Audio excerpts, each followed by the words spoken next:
Hey Joey, it is so late, but I've been putting this off for like 3 days because, oh, it's too late, I don't, whatever. I am here to read Indigo Spell. I did already take the dust jacket off, that's my bad. But the dust jacket has a little rip in it because my cat, when he was a kitten, kind of jumped on it, and that's my bad. So I'm going to start this. I have like a half an hour to read and my camera is dying, but we will see how far I get. I'm gonna plug my camera in while I read, but I wanted to start this preemptively. So see you in a minute. Okay, I have read 2 chapters. Thoughts? What is happening with our teacher's sister, and why is she evil, and why do we need to protect ourselves from whatever that deal is? 2, love Adrian. 3, love Adrian and his little declaration and his comment about dismantling like negative thought structures. I'm very excited for this book. Also, is the wedding that they're going to Rose and Dimitri?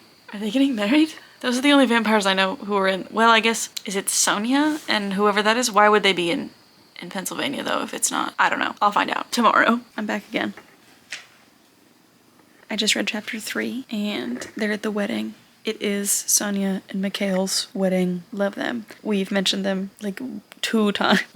So clearly it's not that important that it's their wedding. Rose is there. I'm like, is Dimitri there? I want to know way more about this wedding, Rochelle, that you were not telling me. I also love that there's a different random boy who's in love with Sydney every book who's not Adrian, and then there's Adrian, and I never trust them, ever. This time it's Ian. I don't remember Ian because he was inconsequential to me before, but now he's pissing me off. Adrian just asked her to dance. We got a Christian little mention. We got to see him for a second. Love him. Having a great time. I'm a little bit suspicious because is it just narratively convenient that Adrian just knew where that place was? Like, it says that she described it, but like, she described it to me, and I get that he's been there before, but like, that was a little sus. Still obsessed with him, that's all.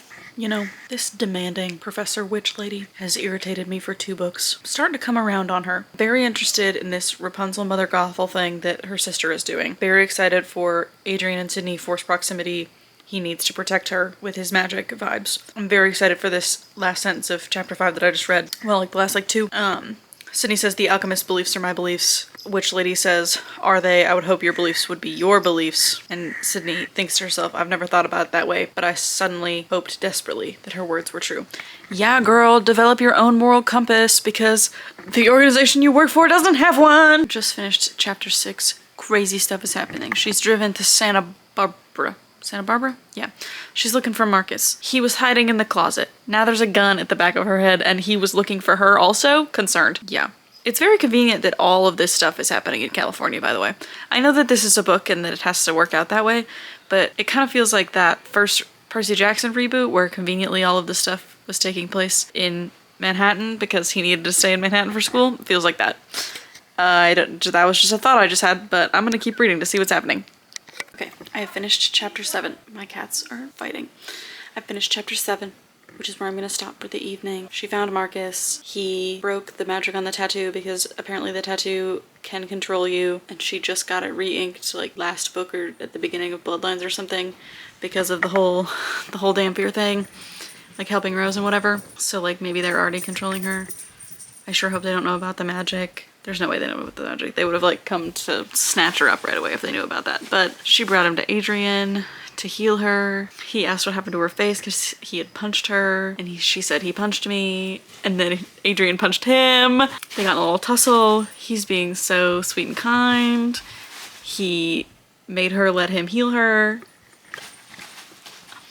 I love them. It is Sunday. I don't remember what day the last day was. I don't know if I told you, but I have read another chapter. I just read chapter 8. My cats are sprinting around the house. This lamp is on and the lighting is terrible. Anyway, I know that Jill is 14 or whatever, but she's pissing me off. She's so, I don't know, something about it. I need something else to go on with her so that she's not just absorbing all of Adrian's energy and taking in everything that he says or sees. That's really all that I have to say. I'm still wary of Trey. I want to like him so much, but so much just happened in the last chapter. So we missed our target, which makes sense. There's no way that the first time they would just like figure out where she is.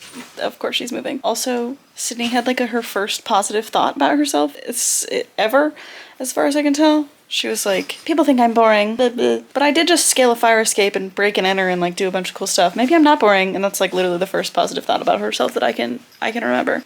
She actively did magic in an act of like kind of self-defense, but not really. She did it to protect Adrian, so lots of good things are happening.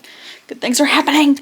I read a couple more chapters. I read through chapter 12. We've picked up another quest. She now has to go to St. Louis and see if this guy was there to prove the conspiracy that the alchemists suck, which we already know. We already got a title drop for the next book. That's crazy. That makes me very excited for whatever is going to be going on between Sydney and Adrian in the next book. She made out with Adrian at a sorority party.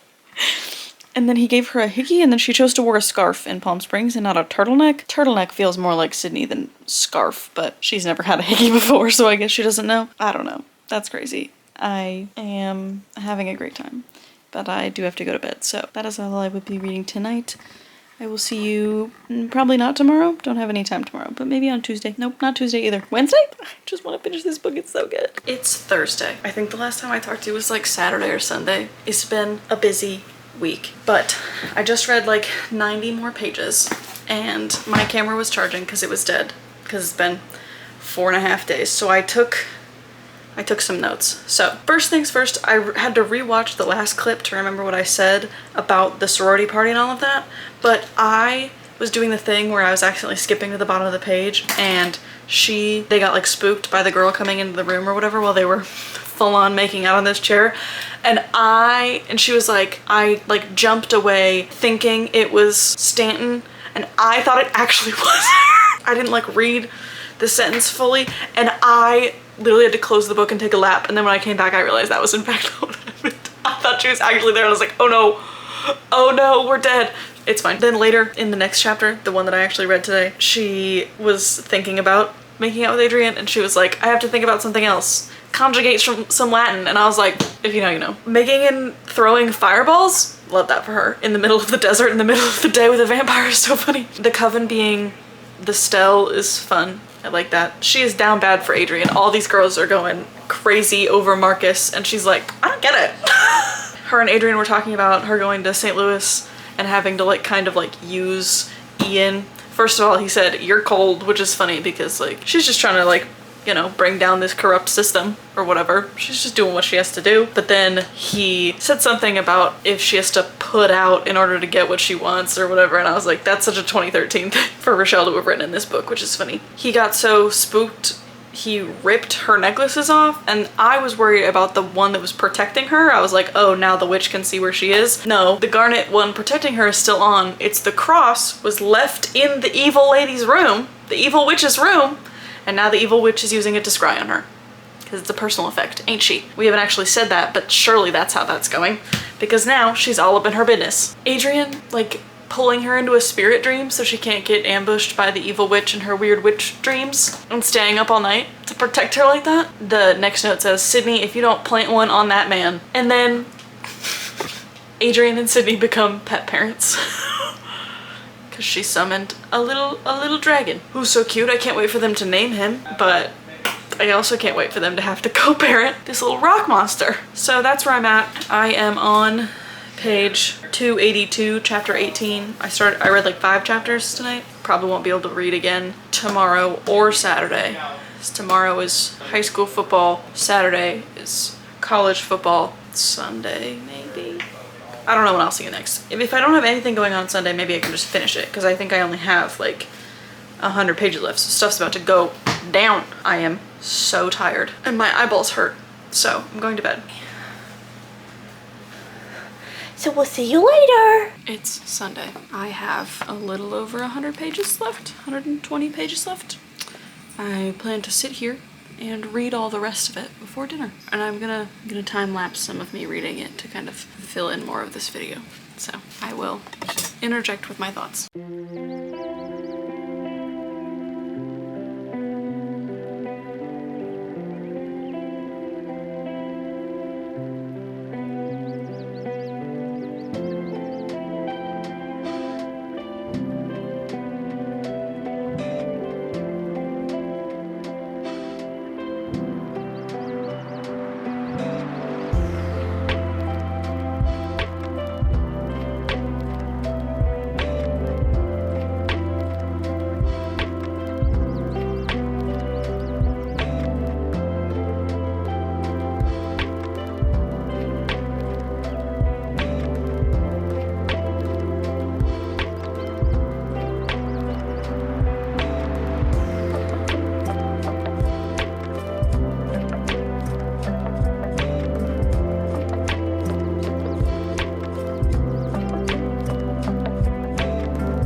long sleeve mini dress with a beige underdress with black and maroon lace is, again, one of the most 2013 things I've ever heard.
thought that's what was happening, but I didn't want that to be the case because I love him so dearly and I did want him with Jill. And so I did want them to not be together anymore, but I didn't want it to happen like this. He named the car the Ivashkinator? Are you? What in the Phineas and Ferb? Also, they're in love. Oh my god. So much has just happened. She didn't go to Mexico. Well, she was gonna go to Mexico. She didn't go to Mexico. She met up with Adrian in Malibu and they made out in a garden for like hours. She decided to stay. Her sister is here. There's a new Dampier in town also. That was earlier before she decided she was gonna leave for Mexico and then didn't leave for Mexico. His name is Neil. I'm not gonna start Fiery Heart right now. I think that's the next one. Yeah, but I want to. But I need to read something else. And I can't put two of these videos out back to back, so I need to have it. But I'm gonna read it sooner than how long it took me to read this one. Because... okay, that's all. 5 stars. I don't know if that was a question based on everything else that I have said about this, but I love Sydney, I love Adrian. I'm so glad that they are happy. I'm a little concerned that they're happy in book 3 because I don't know that I would say that Rose and Dimitri were happy in book 3, mostly because I don't remember which book was which because I listened to them and so it was like one mushed thing. But I know that they were happy-ish / like together-ish and then everything went to hell, so I'm very nervous. But I'm very excited for them. And I'm hoping for an Eddie Jill situation. And maybe I hope that the thing with her sister is that like her sister also realizes that the alchemists are a bunch of like liars and a cult, and not that like she has to break down her relationship with her sister even further because her sister is like so brainwashed by these folks. I don't know. I don't know. I don't know how old Neil is either, or how old we're pretending he is. Like, is he like same age as Sydney and Eddie, or is he the same age as like Jill and Zoe? I don't know. I don't know. Lots of things to come. Also, Veronica already power sucked out of her, so now it's this, whatever her name was, Alicia, and she got razor blades to the face but did not die in that fire. So worried about that as well. So I'll see you in the next one. Hope you enjoyed. If you're not Joey and you're somehow watching this video by some miracle and haven't subscribed, feel free to do so. I post willy-nilly. I will be posting the rest of this series as I read it. Bye!